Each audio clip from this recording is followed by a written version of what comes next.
Hinimok naman ang konseho ng General Santos City si Pangulong Aquino na gumamit ng emergency powers para maresolba ang power crisis sa Mindanao. At kasabay nito, pinag-aaralan na rin ng lokal na pamahalaan ng Gensan na magdeklara ng state of calamity dahil sa patuloy na rotational brownout. Narito po ang report.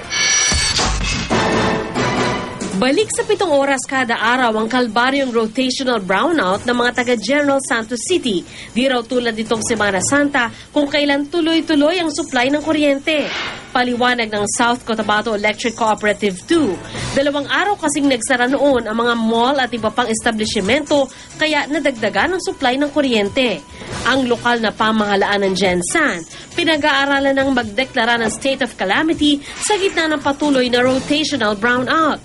Bahagi ng Calamity Fund, ilalaan daw sa programa para maibsan ang kanilang krisis sa kuryente. Sa pulong kahapon ng electric cooperatives, isa sa mga inihaing solusyon ng Department of Energy ang pagbili o pagrenta ng mga power generator set. Ayon kay Energy Secretary Jericho Petilla, hanggang 1.4 million pesos kada megawatt ang gagastusin sa renta ng mga generator set.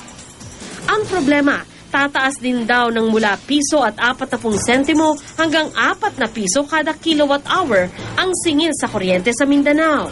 None of them will make electricity cheaper.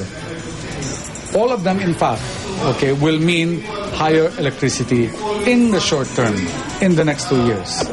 Kaya ang konseho ng Gensan, nagpasa na ng resolusyon kahapon para himukin si Pangulong Aquino na gumamit na ng emergency powers para maresolba ang power crisis sa Mindanao.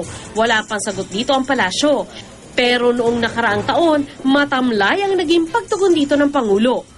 At this time, I'm not sure if emergency powers are what are needed. Sa ngayon, kailangan magpasa ng resolusyon ng Kongreso para mabigyan ng emergency powers ang Pangulo tuwing magkakakrisis sa kuryente.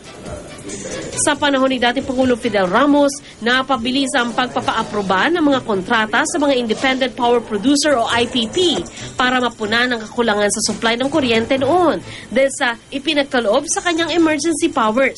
Pero ang epekto, ilang taong pinagbayaran ng mga Pilipino ang abot-langit na singil sa kuryente ng mga IPP. Noong 2010, sa gitna ng problema rin sa brownout, nagpahiwatig si dating Pangulong Gloria Arroyo na magdeklara ng power crisis alinsunod sa probisyon para sa emergency powers ng IPIRA Law. Pero hindi ito natuloy sa gitna na rin ng mga pagtutol. Para sa saksi, Sandra Aguinaldo, nag-uulat.